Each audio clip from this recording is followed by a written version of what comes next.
আমরা আজ যাচ্ছি ওয়েলিংটনের সোমস আইল্যান্ডে। তাই জন্য আমরা সকাল সকাল পৌঁছে গেছি ওয়েলিংটন ওয়াটারফ্রন্টে, যেখান থেকে সোমস আইল্যান্ডের ফেরি ছাড়ে। ফেরিটা আমাদের প্যাসিফিক ওশানের উপর দিয়ে নিয়ে যাবে।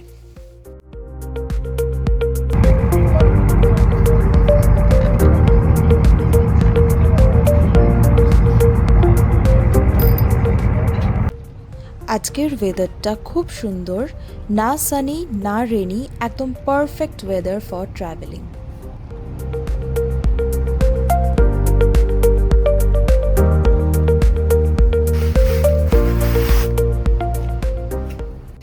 এই যে আমি আর অন্তিক সোমস আইল্যান্ড পৌঁছে গেছি।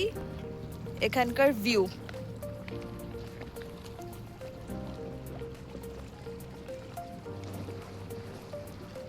সুন্দর আইল্যান্ডটা। এটা ঘোরার জন্য আমাদেরকে 2.5 ঘন্টা টাইম দেওয়া হয়েছে। তো আমরা এখন দেখি আইল্যান্ডে কি কি আছে, তোমাদেরও দেখাবো। আর এখানে আমরা ফেরি করে এসেছি। কতক্ষণ লাগলো? 50 মিনিটস মতন আমাদের লাগলো আসতে।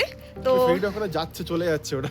হ্যাঁ, ওটা আমাদেরকে ছেড়ে চলে গেল। এখন আবার 2.5 ঘন্টা পর আসবে। তো ততক্ষণ আমরা ঘুরবো। এখানে অনেক কটা বিচ আছে, আরও অনেক কিছু আছে। পুরো একদম ন্যাচারাল আইল্যান্ড, যদিও এখানে কেউ থাকে না। এখানে কোনো স্নেকস বা কোনো অ্যানিমেলস নেই, তো ভয়ের কিছু নেই। তো দেখি এখানে আর কি কি দেখা যায়। এই মার্ক করা আছে এদিকে। হ্যাঁ, পুরো ডাইরেকশনস দেওয়া আছে এরকম করে, তো কোনো প্রবলেম হবে না আশা করি। তো দেখা যাক। এটা আমাদের মানে ফার্স্ট টাইম এটা এক্সপিরিয়েন্স করছি আমরা। নাম শুনেছি অনেকে সোমস আইল্যান্ডের, তো অনেক ইনফরমেশান জেনে টেনে তারপরে এটা আমরা বুক করেছি। এটা অনলাইনের থ্রু দিয়ে বুক করতে হয়। মানে ওয়েলিংটন ওয়াটারফ্রন্ট থেকে ডিফারেন্ট ফেরিজ ছাড়ে। তো এটা হচ্ছে কি ইস্ট বন্ড ফেরি। অনেক কটা দিক আছে, মানে ইস্ট বন্ড, ওয়েস্ট বন্ড, তারপরে সাউথ আইল্যান্ডের দিকে যাওয়ার জন্য অন্য ফেরিজ ছাড়ে। তো এটা হচ্ছে কি ইস্ট বন্ড ফেরিজ বলে, সেটা অনলাইনে বুক করলাম। সেটা হচ্ছে কি পার পার্সন পড়লো মানে $42 করে। তো দুজনে মিলে $84 মতো, তো যেটা তোমার ইন্ডিয়ান রুপিসে হয় 4700 রুপিস মতো অ্যারাউন্ড। তো আর ব্যাপার যেটা সেটা হচ্ছে গিয়ে এটা যেহেতু লোন আইল্যান্ড, তো এখানে কোনো রেস্টুরেন্ট বা কোনো এসব কোনো খাওয়া টাওয়ার জায়গার কিচ্ছু নেই এখানে। তো আমাদের বলে দিয়েছিল যে ফেরিতে আমরা বোট করেছিলাম সেটা থেকেও তোমরা কিছু খাবার নিতে পারো, ফেরিতে অ্যাভেলেবেল ছিল। Or else you can bring your own food as well.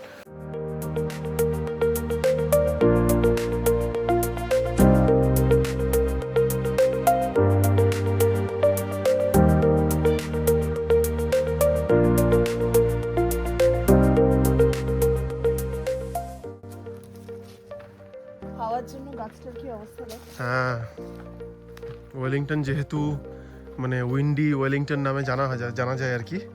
তো যেহেতু এই আইল্যান্ডটা পুরো ওশানের মাঝে, তার জন্য এত বড় একটা গাছ, বাট এই হাওয়ার জোরে দেখতেই পাচ্ছ পুরো সামনের দিকটা ভেঙে একদম ঝুঁকে গেছে। ছোট ছোট মাশরুম দেখতে পাচ্ছি, এবারগুলো খাওয়া যাবে কি জানি না। না, বলা মুশকিল আবার কোন মাশরুম কি কিরকম কি হয়। হ্যাঁ, আমরা এখন একটা এখানে বসার জায়গা পেয়েছি, যেখানে বসে আমাদের খাওয়ার আসরটা জমে গেছে এখানে প্রপার। এই দেখতে পাচ্ছ এখানে কি এনেছি আমরা, এখানে ব্রেড আর চিলি চিকেন। ব্রেড আর চিলি চিকেন বানিয়ে আমরা এনেছি। সুন্দর একটা জায়গা পেয়ে গেছি আমরা, মানে অনেকটা ওপরের দিকে এই বসার জায়গাটা। তো বেশ চারিদিকে ভিউটা আমরা এনজয় করে খেতে পাচ্ছি। আমরা এখন খেয়ে দিয়ে আমরা লাইট হাউসের ডিরেকশনে আস্তে আস্তে দেখলাম যে এখান থেকে আরেকটা ভিউ পয়েন্ট আছে। এটা হচ্ছে গিয়ে ভিউ পয়েন্টটা। Just look at this view point.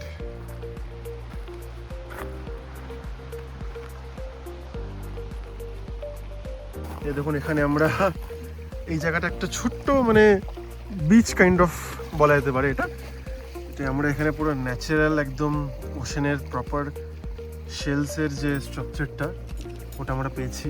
প্রচুর শঙ্খ আছে, সুন্দর সুন্দর শঙ্খগুলো, পুরো ন্যাচারাল কালার, বিভিন্ন শেপ, কালার, সাইজ।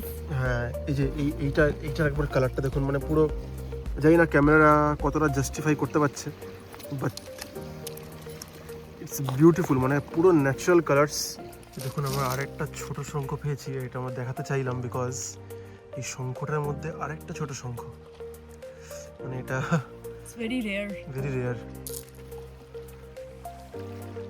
আমরা পুরো আইল্যান্ডটাকে এক্সপ্লোর করে আমরা এখন চলে এসেছি আবার ডেকের কাছে, যেখান থেকে আমাদের এই ফেরিও চলে এসেছে।